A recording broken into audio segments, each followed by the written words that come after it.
Hi దోస్తులు, ఈరోజు మన ఇంట్లో ఉండే రైస్ బ్యాగ్లని రీయూజ్ ఎలా చేసుకోవాలో చూద్దాము. ఫస్ట్ అయితే నేను ఒక రైస్ బ్యాగ్ని తీసుకున్నాను. దానికైతే రైట్ లెఫ్ట్ సైడ్లలో ఎడ్జ్లకి స్క్వేర్ షేప్లో అయితే మార్క్ చేసుకున్నాను. సో రెండు వైపులా సమానంగా అయితే కట్ చేసుకుందాము. దాని తర్వాత ఈ మధ్యలో సరిపడే విధంగా రెండు గట్టి కర్రలు అయితే తీసుకున్నాను.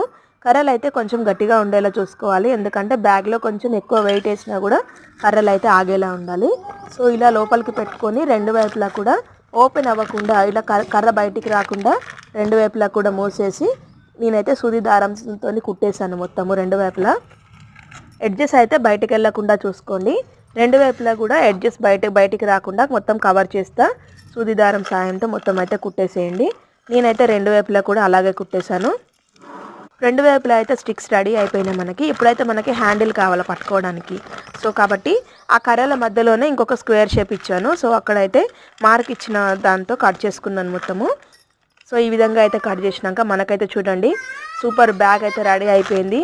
సరుకులు అవి తెచ్చుకోవడానికి అయితే చాలా మంచిగా యూజ్ అవుతుంది. కూరగాయలకు కానీ ఎంత వెయిట్ వేసినా కూడా చాలా గట్టిగా ఉంటుంది రైస్ బ్యాగ్.